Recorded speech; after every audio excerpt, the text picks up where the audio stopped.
Baiklah, Assalamualaikum warahmatullahi wabarakatuh.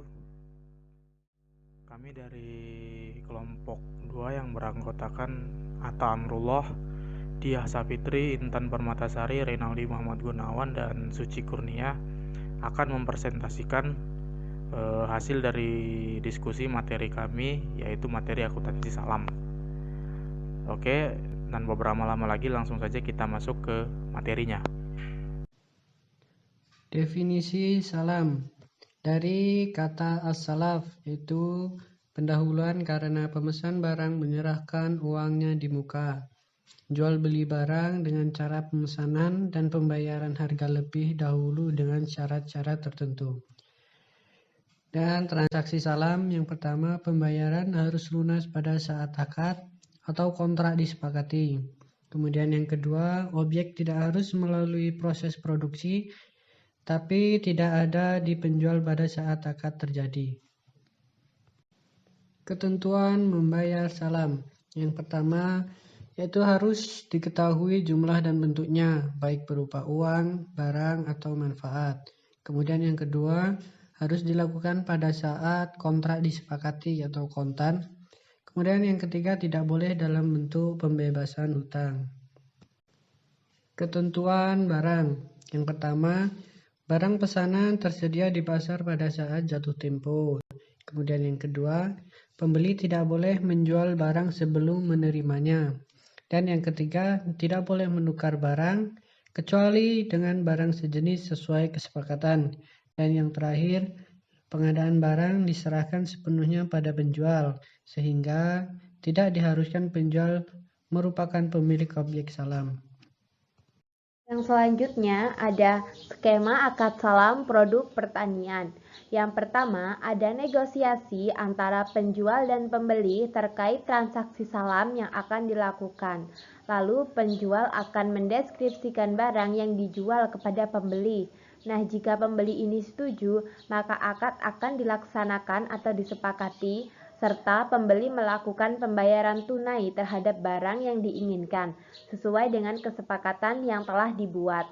Selanjutnya yang kedua itu barang akan dikirimkan kepada pembeli, sesuai dengan spesifikasi kualitas dan kuantitas pada waktu yang telah disepakati kepada pembeli pada saat awal akad.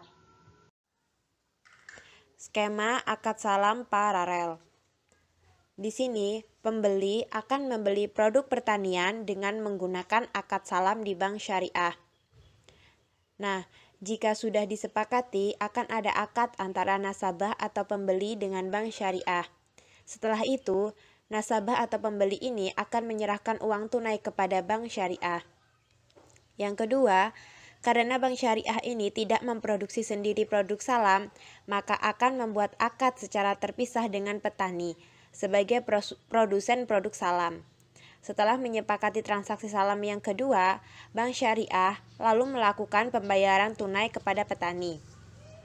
Yang ketiga, dalam jangka waktu yang telah ditentukan pada saat awal akad dengan bank syariah, maka petani akan mengirim produk salam kepada bank syariah sesuai dengan spesifikasi yang telah ditentukan di awal akad.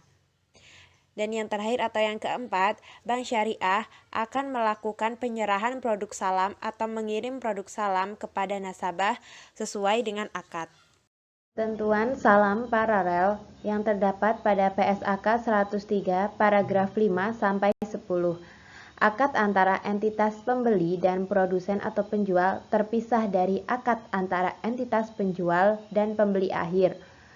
Yang kedua akad tidak saling bergantung atau ta'aluk. Ruang lingkup yang terdapat pada PSAK 103 paragraf 4. Pernyataan ini diterapkan untuk entitas yang melakukan transaksi salam, baik sebagai penjual atau pembeli. Pernyataan ini tidak menyangkut pengaturan perlakuan akuntansi atas obligasi syariah atau suku yang menggunakan akad salam. Penerapan PSAK 103. Pihak pembeli melakukan akad dan melunasi uang tunai kepada pihak bank, lalu pihak bank melakukan akad dan melunasi kepada pihak petani atau pihak produksi. Lalu pihak produksi melakukan kiriman barang sesuai dengan akad kepada pihak bank. lalu pihak bank melakukan kiriman barang yang sesuai dengan akad kepada pihak pembeli. Akun yang digunakan oleh pembeli yang pertama ada neraca. Neraca terdiri dari piutang salam untuk mencatat pembayaran harga barang kepada pembuat sebesar seluruh harga barang yang disepakati dalam akad. Lalu yang kedua ada persediaan atau aset salam untuk mencatat barang dalam transaksi salam. Lalu yang ketiga ada piutang kepada petani untuk mencatat kewajiban produsen yang telah akhir akad tidak dapat menyerahkan barang pesanan. Lalu yang selanjutnya ada akun-akun laba rugi. Terdiri dari keuntungan penyerahan aset salam, lalu yang kedua ada kerugian penyerahan aset salam. Selanjutnya denda. Terdapat dalam PSAK 103 Part 14. Denda yang diterima oleh pembeli diakui sebagai bagian dari dana kebajikan. Terdiri dari debit, ada dana kebajikan dan kas, lalu kredit, ada dana kebajikan dan pendanaan denda. Selanjutnya ada akun yang digunakan oleh penjual. Ada neraca. Neraca terdiri dari yang pertama ada utang salam atau kewajiban salam, lalu yang kedua ada persediaan atau aset salam, lalu yang ketiga ada utang kepada LKS atau lembaga keuangan syariah. Oke, lalu ada akun-akun yang digunakan oleh penjual pada akun-akun laporan laba rugi. Pertama adalah keuntungan penyerahan aktiva, yaitu sebuah akun di mana nilai pasar atau nilai wajar lebih tinggi dari nilai perolehannya yang mengakibatkan sebuah keuntungan saat penyerahan modal salam baik dalam bentuk barang atau non-kas. Sehingga akun ini digunakan untuk mencatat keuntungan penyerahan modal salam. Akun keuntungan penyerahan aktiva berada di debit ketika dipindahkan ke akun laba rugi dan berada di kredit ketika diakui keuntungan ketika penyerahan suatu barang sebesar selisih dari harga perolehan dan harga pasar. Lalu yang kedua ada kerugian penyerahan aktiva. Sebuah akun di mana nilai pasar atau nilai wajar lebih rendah dari nilai perolehan yang mengakibatkan suatu kerugian saat penyerahan modal salam. Akun kerugian penyerahan aktiva berada di kredit ketika dipindahkan ke akun laba rugi dan berada di debit saat penyerahan suatu barang sebesar selisih dari harga perolehan dan harga pasar, maka diakui sebagai suatu kerugian. Yang ketiga, kerugian salam. Akun yang dalam transaksi salamnya muncul sebuah kerugian yang kemudian kerugian tersebut dicatat. Akun ini berada di kredit pada saat akhir tahun dipindahkan ke laba rugi, tutup buku, dan berada di debit ketika kerugian salam timbul. Dan yang terakhir, keuntungan salam. Akun keuntungan salam ini digunakan mencatat kejadian yang terjadi dalam transaksi salam yang berupa sebuah keuntungan. Akun keuntungan salam berada di debit pada saat akhir tahun, itu dipindahkan ke laba rugi, tutup buku, dan berada di kredit ketika keuntungan salam timbul. Penilaian barang dan uang. Barang dinilai sesuai dengan sebesar nilai wajar, artinya nilai wajar sama dengan nilai sesuai akad. Jika nilai wajar lebih kecil dari akad, maka dicatat sesuai nilai wajar. Selisihnya diakui sebagai kerugian. Jika selisih nilai wajar lebih besar, maka yang dicatat sebesar nilai akad. Dan uangnya dinilai sesuai dengan sebesar jumlah yang diterima, dan utang berupa barang, bukan uang. Contoh soal kasus KUD Tengkulak Jaya membutuhkan 100 ton mangga arum manis KWA seharga 500 juta. Guna memenuhi kebutuhan ini, KUD menghubungi Bank Syariah Jaya. KUD TJ dengan bank sepakat menyerahkan 4 bulan kemudian. Sebagai wujud pemenuhan kebutuhan ini, bank menghubungi KUD Tani Jaya untuk melakukan akad salam dengan ketentuan 100 ton mangga arum manis KWA seharga 450 juta.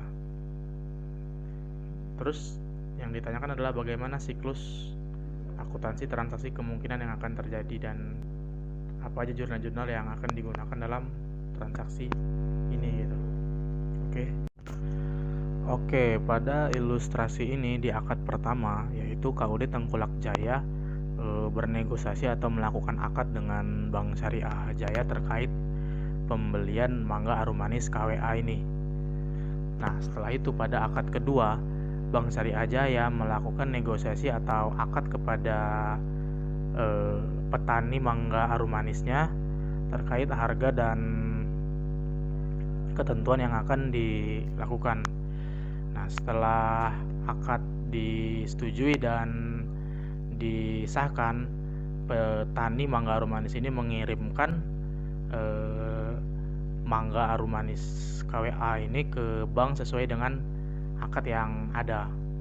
Nah, setelah mangga arum manis KWA ini berada di tangan Bank Syariah Jaya menyerahkan kepada KUD Tengkulak Jaya sesuai dengan akad di awal tadi, yaitu transaksi 100 ton mangga arum manis KWA dengan harga 500 juta kayak gitu.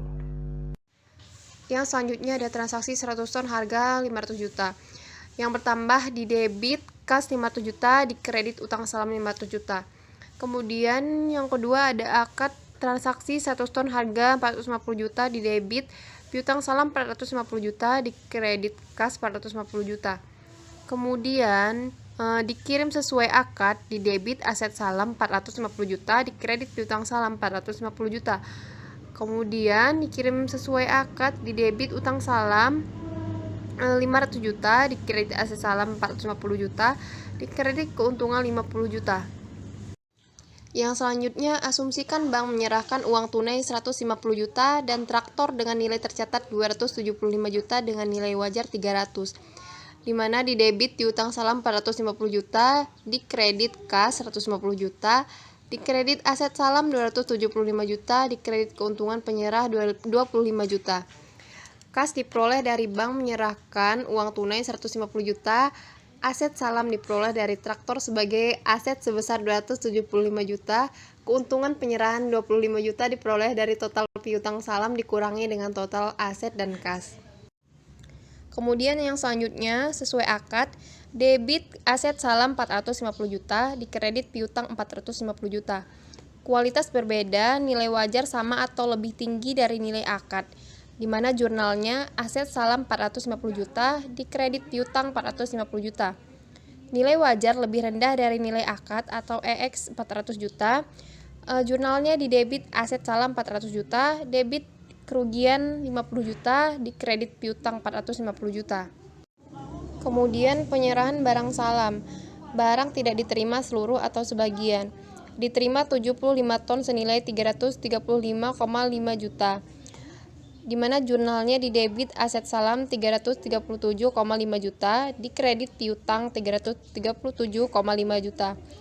25 ton sisanya dibatalkan oleh bank, di mana jurnalnya di debit piutang KUD 112,5 juta, di kredit piutang salam 112,5 juta. Yang selanjutnya ada penyerahan barang salam. Barang tidak diterima seluruh atau sebagian, jaminan dijual. Dari 25 ton tersisa, jaminan dijual laku 100 juta, di mana jurnalnya di debit kas 100 juta, di debit piutang KUD 12,5 juta. Kemudian di kredit piutang salam 112,5 juta. Jaminan laku 150 juta, jurnalnya di debit kas 150 juta, di kredit rekening nas atau kewajiban 37,5 juta. Kemudian di kredit piutang salam 112,5 juta. Oke, jadi kesimpulan dari materi yang kami uraikan ini adalah akad salam ialah pembeli memesan barang dengan memberitahukan sifat-sifat serta kualitas barang kepada penjual, dan setelah ada kesepakatan. Dengan kata lain, pembelian barang dengan membayar uang lebih dahulu dan barang yang akan dibeli diserahkan pada kemudian hari. Ada dua jenis dari akad salam, yaitu salam didefinisikan sebagai transaksi atau jual beli di mana barang yang diperjualbelikan belum ada ketika transaksi dilakukan dan pembeli melakukan pembayaran di muka, sedangkan penyerahan barang baru dilakukan di kemudian hari.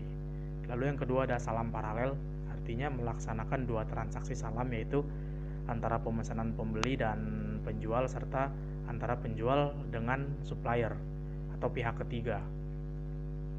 Dasar syariah dari akad salam itu harus sesuai dan harus sama dengan Al-Quran, Sunnah, dan Al-Hadis pastinya. Baiklah, mungkin itu saja yang dapat kami sampaikan. Kurang lebihnya kami mohon maaf. Kepada Allah kami mohon ampun. Mungkin akan ditambahkan oleh Pak RC jika ada kesalahan dan kekurangan dari materi kami. Wabillahi taufiq wal hidayah. Wassalamualaikum warahmatullahi wabarakatuh.